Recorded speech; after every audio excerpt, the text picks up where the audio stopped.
जो है वो फिर से चहकता हुआ नजर आएगा। और फार्मा में अगर एक कंपनी चुननी है तो हमने पहले भी जिक्र किया था सिप्ला का। तीसरी तिमाही के नतीजे के बाद सिप्ला पर हमने हमारा जो लक्ष्यांक है वो ऊपर की तरफ बढ़ा करके 1250 की है।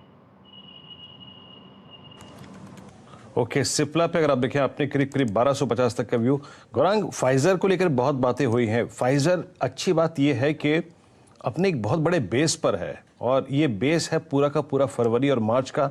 एक बहुत अच्छा मूव दिया इसने 5500 तक का, लगभग समझ लीजिए कि जनवरी तक का। फाइजर पे आपका टेक क्या गौरांग? वीरेंद्र, आपको भी शुभ प्रभात हमारे तरफ से। ये एक ऐसी कंपनी है सुप्रभात आपको वीरेंद्र भी। जो आपको अपने पोर्टफोलियो में रखनी चाहिए, और अगर रुपए की जरूरत नहीं है तो पीढ़ी दर पीढ़ी आपको ये आपका निवेश जो है वो दूसरी पीढ़ी को देना चाहिए। एक तो पहले ये एमएनसी कंपनी और दूसरा फार्मा में कारोबार करती है।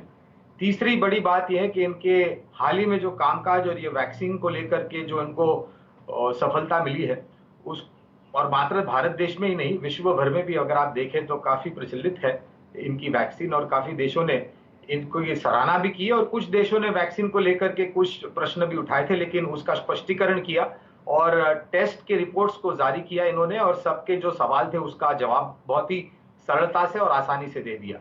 तो मैं तो एक और एक बात है कि फाइजर जैसे काउंटर वीरेंद्र लिक्विड नहीं होते हैं, तो अगर आप इंट्राडे या छोटी अवधि या मध्यम अवधि में कारोबार करते हैं और कहीं आपने बड़ी पोजीशन खड़ी कर दी तो लेने बेचने में मुश्किल हो जाती है। इस लिहाज से भी अगर आप देखने जाए तो मैं यही कवायद करूंगा कि अगर आप फाइजर में निवेश करना चाहते हैं, पैसे की जरूरत नहीं है, तो पीढ़ी दर पीढ़ी इसको एक उपहार के रूप में या गिफ्ट के रूप में आप देते जाए।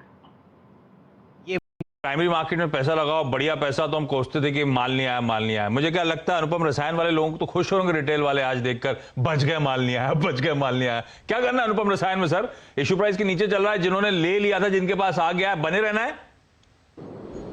यहाँ पर भी जोर का झटका धीरे से लगा है, क्योंकि जिस तरीके से पिछले 2-3 महीने में जो भी आईपीओ की लिस्टिंग हुई है बहुत ही शानदार हुई है, और मुझे पूरी उम्मीद है कि अनुपम रसायन को लेकर के भी मेरे ख्याल से एक तो माहौल थोड़ा बहुत बाजार को लेकर के जो वातावरण था वो दुरुस्त नहीं था, दूसरी शायद जो लोगों ने बाजार में से पैसे उठा करके इस आईपीओ में लगाए होंगे उनकी बिकवाली हावी हुई होगी।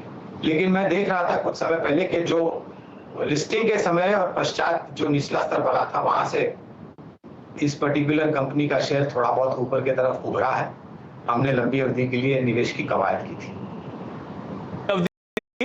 ये रेटिंग एजेंसी वैसे ऑलमोस्ट सब नियर अपने हाईज के आसपास ही ट्रेड कर रही हैं, थोड़ा सा ऑफ हाईज होंगी सारी की सारी रेटिंग एजेंसी।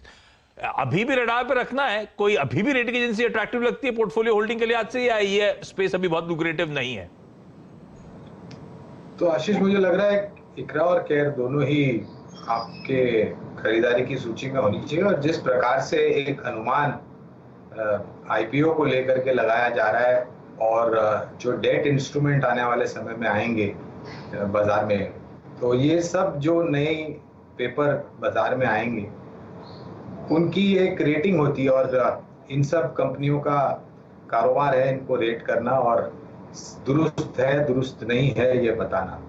तो हमें तो पूरी उम्मीद है कि आने वाले समय में और भी बेहतर रुझान आएंगे नतीजों पर, क्योंकि जैसे जैसे नए इश्यूज इक्विटी और डेट रिलेटेड बाजार में आते जाएंगे वैसे वैसे इनका कामकाज और भी बढ़ता जाएगा। डिस्काउंट के साथ लॉन्ग टर्म के लिए खरीदारी करके रख लूं क्या?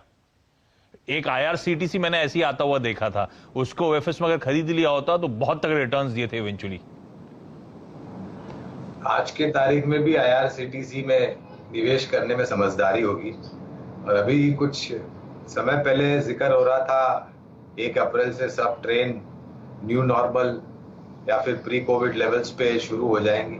आशीष, मुझे लग रहा है कि अगर आपको भारतीय रेल को एक आधार रखते हुए किसी एक स्टॉक में निवेश करना है तो वो होगा केवल और केवल मात्र आईआरसीटीसी।